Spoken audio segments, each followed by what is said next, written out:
This episode of Digital Photography Café is brought to you by Focus Pyramid, the autofocus lens calibration tool for your DSLR camera.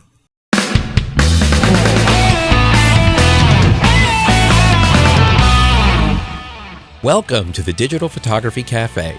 I'm Trevor Current, your digital marketing guy. And I'm Joseph Christina, your professional photographer. So grab a latte, pull up a chair, and join us as we chat about the art and business of photography. So hey everybody, welcome back to the show. Last week we talked about Photoshop CS6 and to niche or not to niche your photography business. If you haven't listened to last week's show, I encourage you to do so. You can find us in iTunes or listen in your car through Stitcher Radio, or simply head over to our website, digitalphotographycafe.com, and listen online. So Joe, we are back. Episode 47. 47. We're almost hitting that year mark, huh? Yeah, can you imagine? A year. I know. I know. Time goes by quick. It goes really fast. I know. Yeah. Yeah. I'm still a little bit jacked up. So I know last week, people, I apologize. My voice was completely just a hot mess. But today it's just a lukewarm mess. So we're gonna keep it going. So yeah, once again, apologize. And yeah, we're going to push on through. You know, you get a cold in Florida and it's like, holy crap. I mean, you got it, you guys up there in the cold weather all the time, you're getting colds coming and going. I know you tell me all the time with your kids, but oh yeah, down here when we get it, it's like, oh my God. Kicks everybody's butt. Yeah. It's just never going to go away. Yeah. I feel like doing like a Nasonex, commercial. It's like, oh. Yeah, right. It's terrible. So, anyway, so this week, let's see. Last week, I kind of was alluding to on the show that I was having computer problems. So, oh, yeah. You had that RAM issue, right? Oh, man. So, I'm working and, I got a Mac Pro Tower sitting here and I had 9 gigs of RAM in it. So it was a fair amount of RAM. I mean, it more than enough to do what I needed to do. Sure. I'm working on it the one day and man, it's moving really slow. It's just dragging. And I hear the hard drives chugging away, and I'm like, what the heck is going on? That's the telltale sign. Yeah. So I checked the system profiler and I'm down to 1 gig of RAM. Ooh. I'm like, whoa, what happened there? So apparently my 2 4-gig modules just died. So I called up, I bought this RAM a couple years ago, I think in 2010, as it turns out. And, I purchased it from Otherworld Computing. So, gave them a call and I'm, kind of scanning through their website as I'm on hold, before I connect. And I realized that, oh yeah, they've got this, lifetime warranty on their RAM. I'm like, This is cool. Hopefully I'll get it all replaced, So I got on the phone with tech support and they were great. They asked me for my invoice number. I said, geez, I don't even have it. It was from like 2 years ago. And he's like, oh, all right. What's your name, your address, all that. Look me up in the computer. Oh yeah, here it is. You bought it, in like October 2010 or whatever it was. Wow.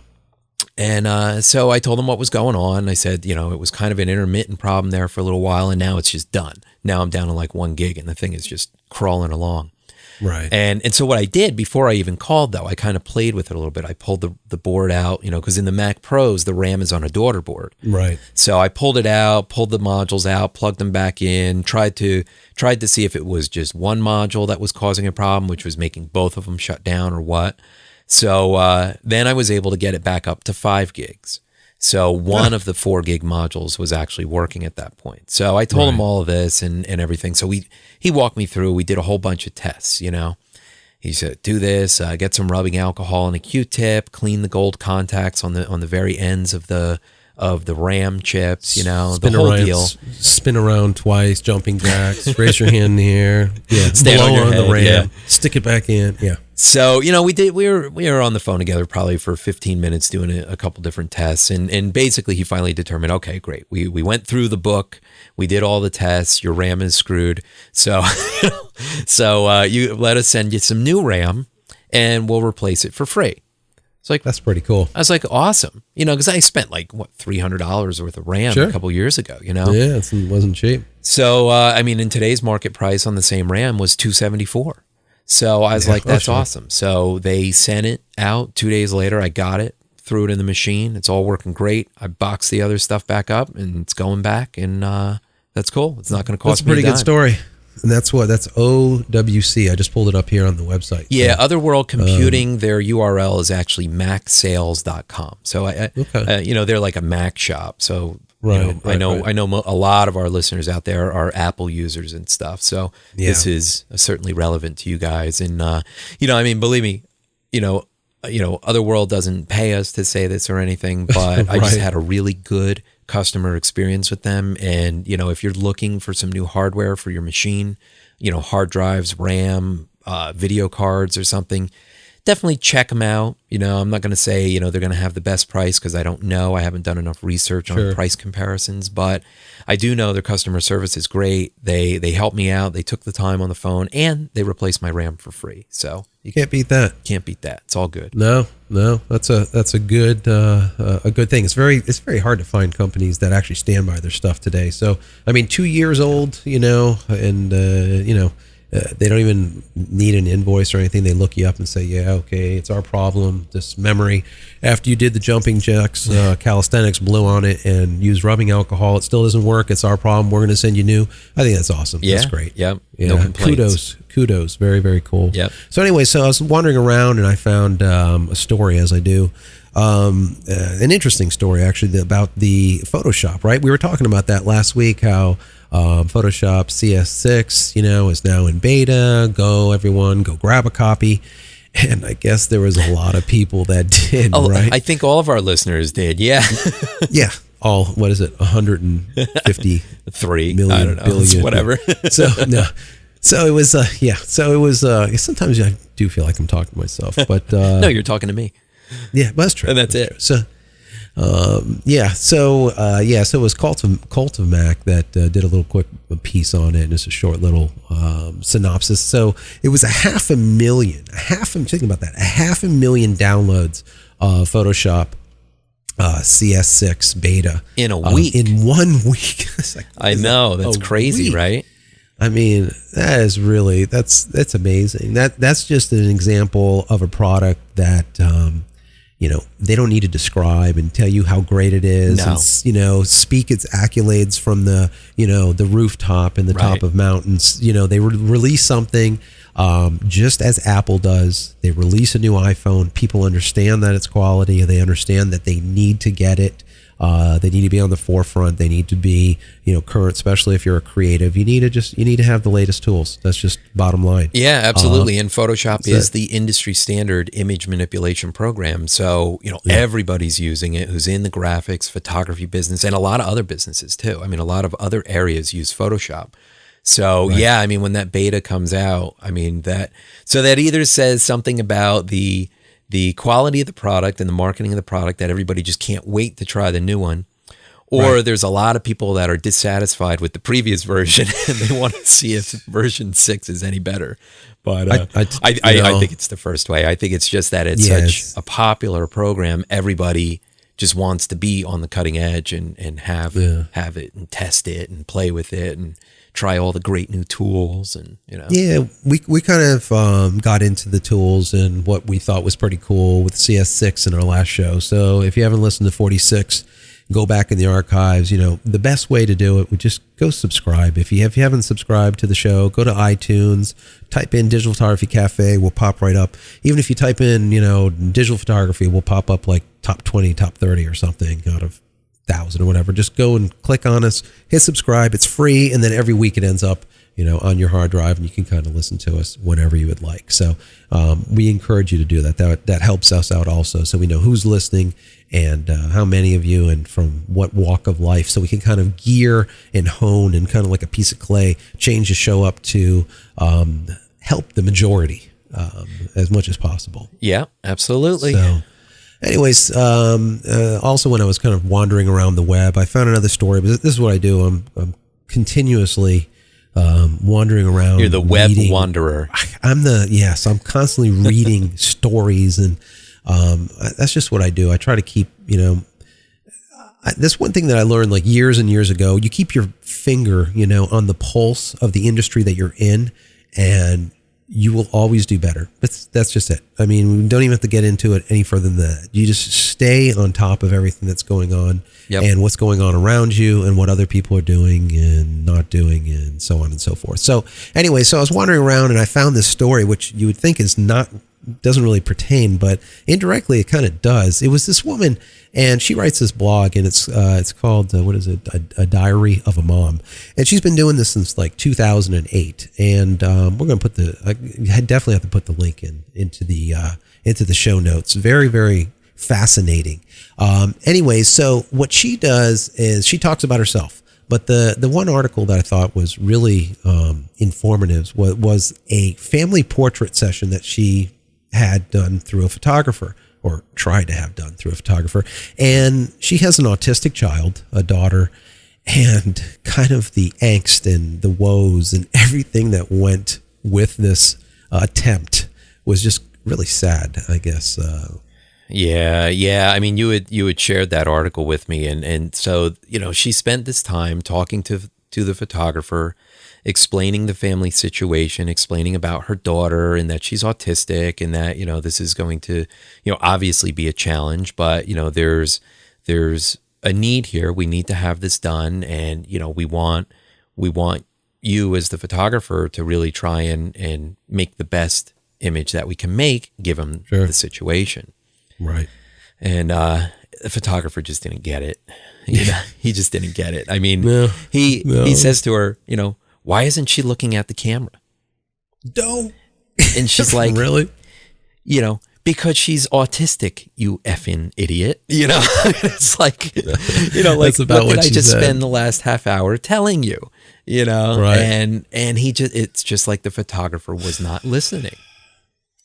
It's unbelievable. It really is. I know she was going through here, and I was, you know, reading through it, and she was stating, you know, how she repeatedly told him, you know, listen, it's just extremely important that I just get, you know, we get a picture with all of us, the whole family, in the single frame. That's all that we want. Yeah, they don't need a formal pose shot or anything. No. They just want a family picture, just because they know that the autistic child can't do that. It's very difficult for them to do that. So she, you know, she laid it out. She said, please, this is all that we need. You know, we need us all in a single frame, you know, very candid, you know, no posing, please, no posing, no looking at the camera, no, just, you know, do your thing to make this great.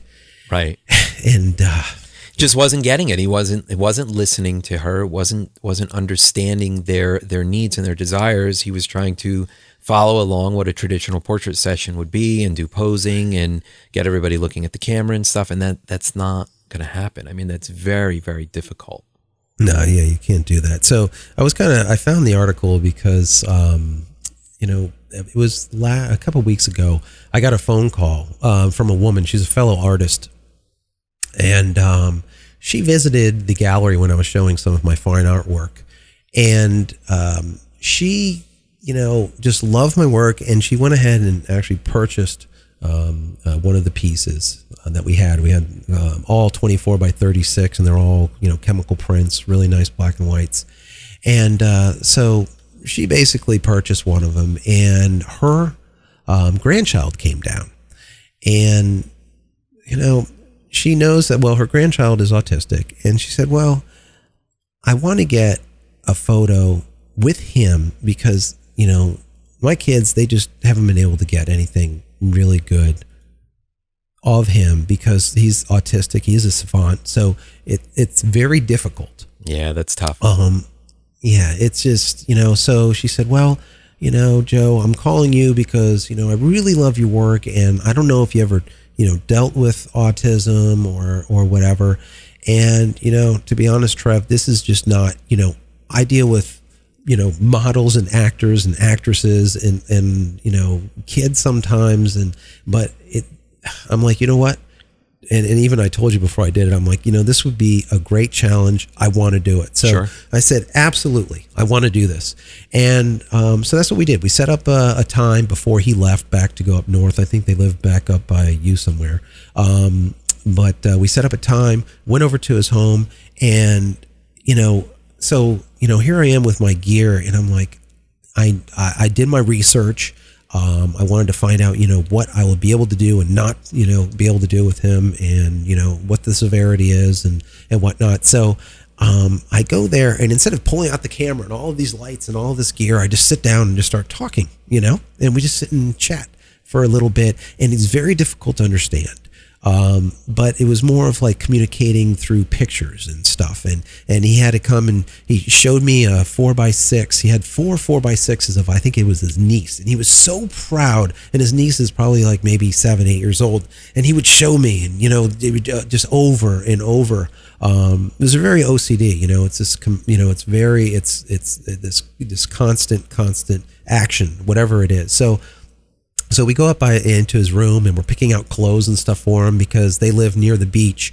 So we were going to go and head out to the beach and do some photos. So we're picking out clothes, and I'm looking over at him, and he's on his like little bureau, his nightstand. He has these 4 pictures, and he's lining them up. And he's looking and he's lining them up, and they got to be probably, us, we work on point and pica down to like hairs. Right. They are exactly lined up. You couldn't do it with a ruler better. Yeah, right. And then he would realign them, and then he would realign them. And this is just like, I think it's comforting for them. Yes. Yep. So I'm like, I remember just before we left, he said to Grandma, you're going to leave those pictures there? You're going to leave them there? Yes, we're going to leave those pictures there. So, but it was just this type of, being able to hang out at first and figure out, where we're at. Right. That really helped a lot. So we ended up going out to the beach, and the grandma is, well, Joe, I'm going to leave you with him now. And I'm like, I'm looking around. Are you serious? And she's like, yeah, he'll probably do better, if I'm not around. I'm like, okay, no problem. So here I got the 5D. I got like a bag of gear and my stuff, and I'm like, you know what? I'm not going to bring any of it out yet. So I start walking the beach with him, and we're running around. And next thing you know, I pull out the camera, and I'm putting up the lights and stuff, and he's okay with it, and I'm just joking with him. And I see him where he's pointing out airplanes, and, now he's 16. He's not like a 4-year-old. He's 16. Right. And we're pointing out planes, and a helicopter flies by, and then we have, a plane, pulling banners and all this stuff, this interaction, and just having a good time. And I start shooting, and he kind of liked it, it was kind of fun. He was laughing and giggling, and, I was running on the beach with him and stuff, Right. Obviously at this point you cannot be, very prissy about your gear, because, your gear is definitely not, I had lights fall over, in the sand and all kinds of this is the kind of stuff that happens, but whatever. But anyways, the idea was, after the whole thing was said and done, and I'm high-fiving him, and we just had just an absolute blast. We go back up, and we're talking to Grandma, and she's like, just so, I can't even explain it, just so happy, just heartfelt that, it went as well as it did. And she's like, I know the pictures are going to be absolutely perfect, but he just like was so comfortable with you, and it just, oh my God, and that really made me feel really good. Because, normally I'm dealing with these models, and I'm dealing with people, and I can actually say, I want you to do this. Here, I'm trying to make something, whereas I cannot tell them to do anything. It has to just happen. It has to happen. Yeah, it has to happen naturally. There's no direction here. And that's the thing. It's so important when you're dealing, with anybody, is to really, you have to take the time to get to know them a little bit more.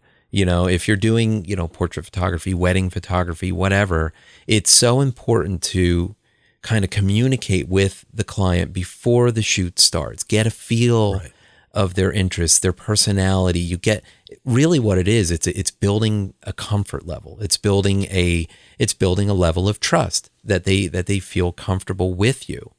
And as soon as you can build that and relate to them and everything changes. Everybody lightens up, and it becomes such a better way to go. So, yeah. So I guess, I was, the short of it and the skinny, I think I was more moved, more happy with the shoot, more elated, more excited, more everything after the shoot than I've been in years.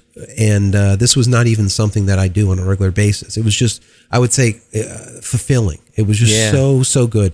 And yes, this is not really about autism. It's not about, for me, it's more about know your client. And, when I say that, it doesn't matter what you're doing. If you're in there with an art director and they say, I need X, well, you're a creative and you're looking at it and you're like, I know better than this guy. This guy, he just doesn't get it. This is a campaign for this and they want to do that. I want to give them this. The bottom line is know your client, know what they want, give them your A game, and then give them exactly what they want. You want to deviate after the fact and pull some rabbit out of your hat, some trick, something that sets you apart. By all means, please do it. It's very important. That's why they're hiring you. Right. To give them what they don't even know that they want, because they want it. Right. So anyways, the bottom line is know your client, know what they want, and make sure you're compassionate enough to sit there. And it doesn't matter if it's an autistic child or if it's a model or if it's a ad agency or if it's an art director, know exactly what it is and give it to them. And, by all means, you have to give it 110%. I tell you what, after this shoot, I was mentally and physically spent. Normally the shoot would be like 45 minutes. It ended up being like 3 hours and 15 minutes. Did the client pay for it? Yes, she did. Yep. But the thing is, it's just the idea that you just can't, you can't just blow out of there and say, this is, boom, boom, boom, and it's just going to happen. It will not happen. No. You got to give everything that you're doing 110%. And that doesn't matter if you're going to go over or you're going to go under, but that's just the bottom line. Know your client and give them what they want.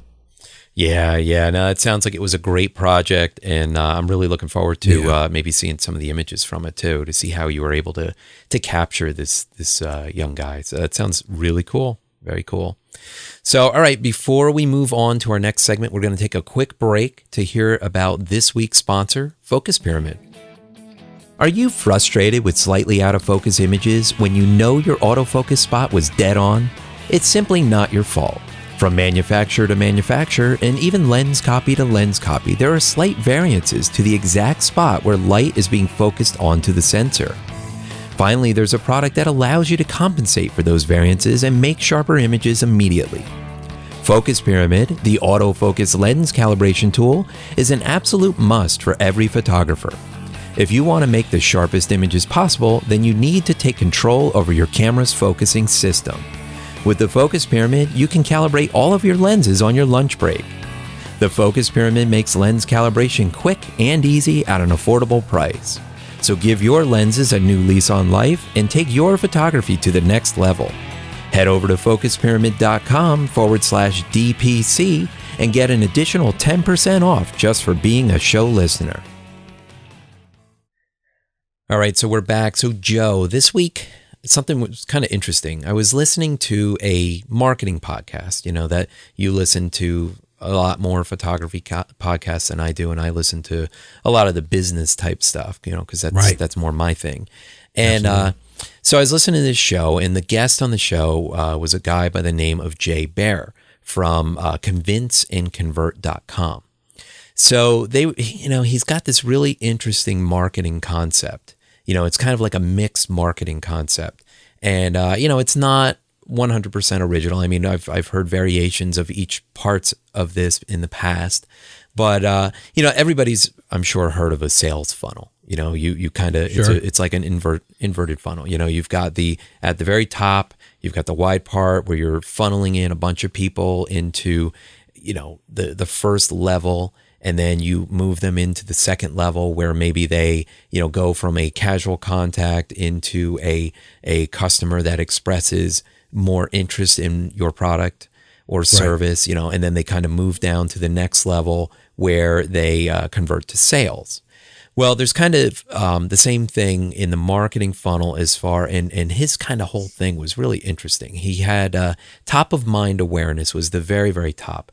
And that's when you're out there as a company, as a photographer, as a brand, and you're promoting yourself kind of everywhere. You're online, you're blogging, you're getting out in the community, you're building that brand awareness. I mean, think of it's like Coca-Cola or Pepsi or Doritos or Frito-Lay exactly. I mean, whatever. if somebody says to you cola, the first thing that's going to pop in your mind is going to be Coke or Pepsi. You know, Right. I mean, those two are the dominating players in the field. That's top of mind awareness. I mean, they've just beat it into our heads, right? Through commercials and everywhere, and longevity as well. I mean, they've been around forever. So then the next level down is what he called a frame of mind awareness. So frame of mind awareness is when somebody is looking for a photographer, for example, and they're out there and they're trying to figure out who to find, and they start researching and they come across you. They come across your blog, they come across your social media presence, and now you're providing them with information. Maybe your blog is more than just a photo blog, but maybe you're providing tips on hiring a photographer. We've talked about that a lot in the past. Like, what do you blog about, right? So So, you know, maybe it's providing more information like that. And what it's doing is it's kind of building you as an expert. It's building you as a person that they should consider. So this is what's also called inbound marketing. It's where the prospects are kind of coming to you through your online presence and through other, marketing presence that you have. Sure. Then the last part of the funnel, which was really interesting, he called it friend of mind marketing. Right. Now, this was really the most interesting part of the conversation because, we all, are out there writing blogs and we're providing tips and ideas and thoughts and stuff like that. And that's great. But now, let's say a prospect contacts you, and maybe they're looking for a photographer for their wedding. And, you're having your first meeting, it's really what we're trying to do is sell them, right? I mean, we're trying to get them to convert. We're trying to get them to become a client. But a lot of times in the initial stages, especially when it comes to wedding photographers, they want to look at several photographers. They want to look at 3, 4, 5 different photographers. They want to check out your portfolios. They want to meet you and get to know you as a person and your personality.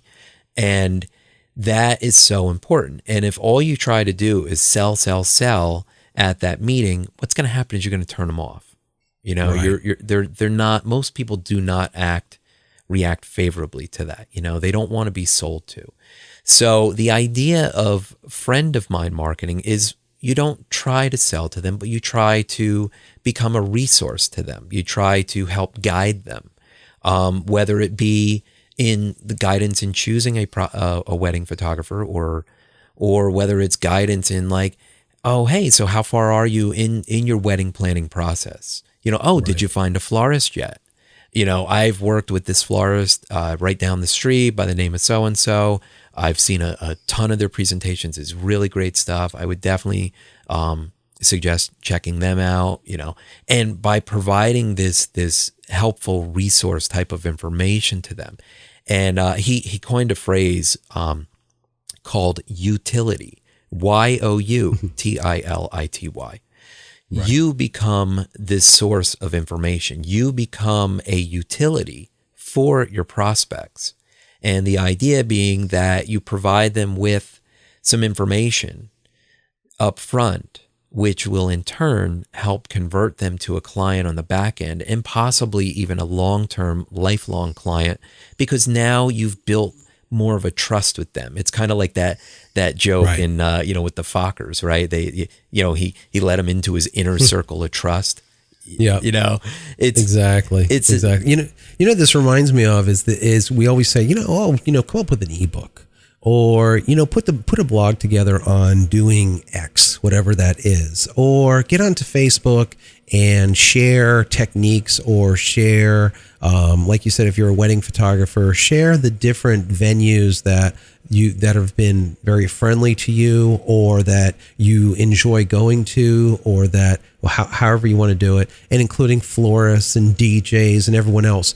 And the whole idea of friend of mine, they come to you as an expert, as an authority on this. And they know that you are a photographer, but you deal with all these other people on a regular basis. So if you say, listen, this DJ absolutely rocks. He made these pictures. I mean, he got everybody on the dance floor and it was like, oh my God, this DJ just made my time with this bride and groom just absolute pleasure. Right. I mean, those, as soon as you say that, and let's say you put that into Facebook, all of your friends and everyone, all of your old clients, and then they go and talk about it, and their friends and their friends and their friends. I really do. I love that. Friend of mine marketing, I think by far out of everything is the best, because those people end up being your foot soldiers. You're putting out free information out there. They're consuming it, and then they know when they need something having to do with anything that you gave to them for free, not just photography, they can come back to you personally, or back to your blog, or back to your Facebook page, or back to your, Google Plus page, or whatever, because you are an authority on that. I love that. I think that's great. Yeah, it really is a great idea. I mean, he gave a great example in the article, and we're going to have a link in the show notes so you can check out this article, because it really is worth the read. He gives an example of this Mike's Cab. It's up in Canada, and it's in a town that's like a really popular ski place. Gets a lot of tourists and stuff. So what this guy Mike, the owner of the cab company, did was he went out and he actually printed up like a little trifold flyer, like an 8.5 by 11, folded over. Something that you just get like at Office Max or something. And Gotcha. And on the inside, it has information about the town. It's got a map. It's got information about local stores, points of interest, things to see. And he gives it to everybody that gets into his cab, who are obviously tourists, not locals. Right.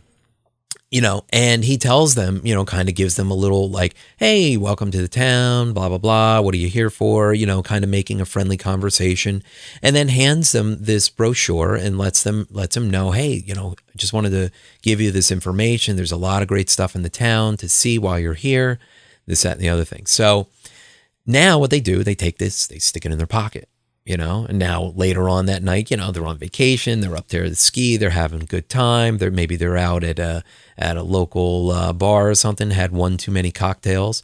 And rather than driving home, they're like, hey, you know what? We should probably call a cab. Well, who are they going to think of? They're going to think of Mike's Taxi, right? Because it's Taxi Mike. Yeah. I just brought it up. So anyone that's watching, instead of listening, you'll be able to see it there. That's just amazing. And it's bright yellow. Yellow. There's no way to miss it. Taxi cab yellow. Yeah. I mean, you could drop it on the floor and you would see it like a half a block away. I mean, it's just perfect. They have, pubs, bars, lounges, the hottest nightclubs. Yep. He's even got a computer repair guy on there. He's got all kinds of stuff. He's got a little map of town. Just really, really cool. How smart is that? So once again, the idea is you've given your client something free of charge, something that's useful. You can't just give them, years ago, what was it? Oh, give out this pen, or you give out, no, you're not getting it. No. I mean, everybody likes a good pen, but you got to give something that's a little bit more of value. Yeah. For it to really make a difference. Yeah, all this cheesy crap. No. You got to give them something that is of value to them immediately. So this with the taxi cab giving them a little map with all of these great hot spots to go to. I mean, you cannot get anything better than that. It's absolutely flawless. I mean, this guy gets it. Yep, absolutely. No, it really is a great concept, and that really was a great conversation. I really, enjoyed that version of the podcast, and I kind of just flipped through Jay's website a little bit, and he's got a lot of great information. So, cool. Anybody that's looking to learn more about marketing, I definitely check his site out. He's got some good stuff. Yeah, very, very good. So, what do you think, man? That time. Yes. All right. I think it's time to get going for another week. I'm so glad everyone joined us once again. We're getting close to that year. We should find out what people, I don't know. We want to do something kind of crazy for a year, for our birthday. I don't know. We're going to have to come up with something. Yeah, we got to come up with something. We're getting close. We're down to, what is it, like about 5 weeks away or a month, something like that. Yep. I'm excited. I mean, we've been doing this every week without missing a week for almost a year. Almost a year. Yeah. Almost a year. Plus the other That's great. shows and stuff that we've done in between, the trade show coverage and everything with New York and Las Vegas there. So yeah, New York, Las Vegas, there's probably about 70 pieces of content for you guys to go listen to and watch if you want to go and take a day. Yeah, take a day. A lot of good information. If you need to get more about specific. Joe, more of your Joe and Trev Phil. Yeah. Oh my God. Head on over to the site. Oh my God. Yeah. So, but yeah, we got to run out. Yeah. So, all right, everybody, thanks for listening. And, like we always say every week, if you have any questions or comments, any topics you'd like discussed on the show, head on over to the website at digitalphotographycafe.com and just drop us a line.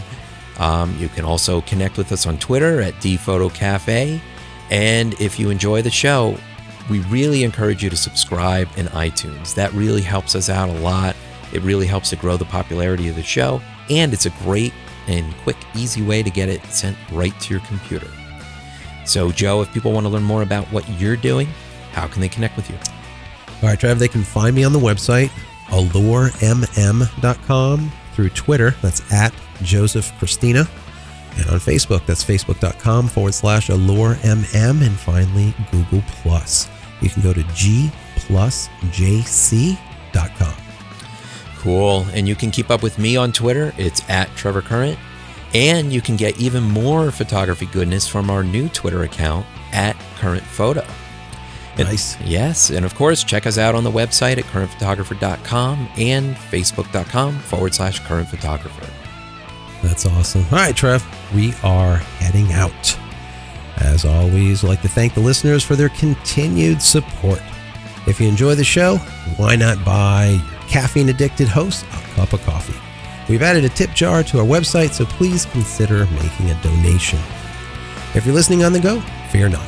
Everything we covered during this week's show can easily be found in our show notes at our website, digitalphotographycafe.com.